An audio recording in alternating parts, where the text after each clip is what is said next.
Ta-da!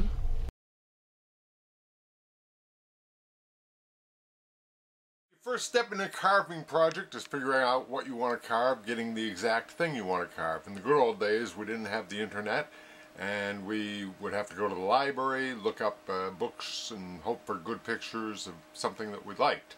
Now we can just go on the internet and do that.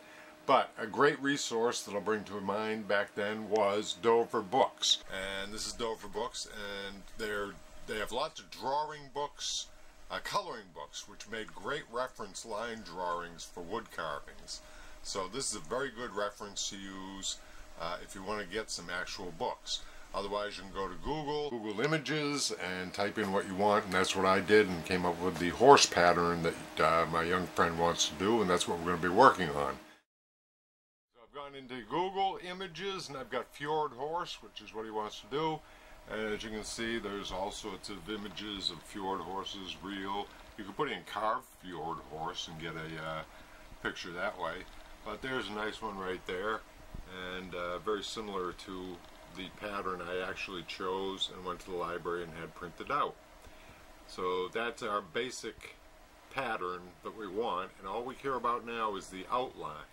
This is actually an image of a carved fjord horse I found and printed out for reference. My young friend didn't want a base on it, so we're going to be doing it without the base, but also I have some ideas about the legs.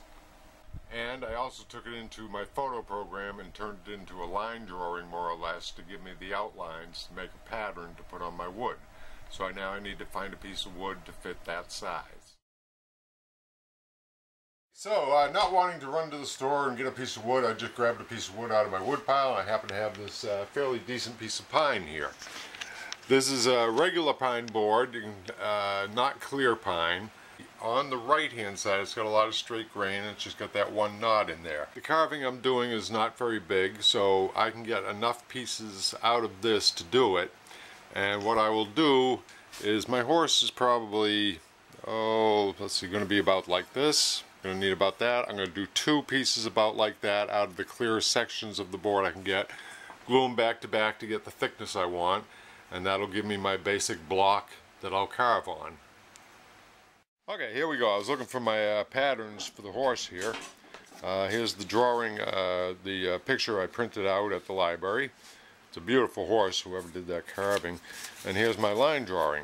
Now you can see my line drawing is close to the width of the board. Okay, there's my tail, there's my face. So I was about right. We need about that much of the board.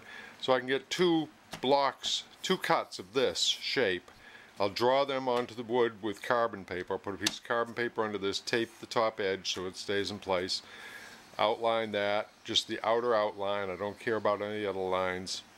And I'll do that twice, cut it twice, and then glue it together. So that's the next step, and I'll get back to you when we're ready on that.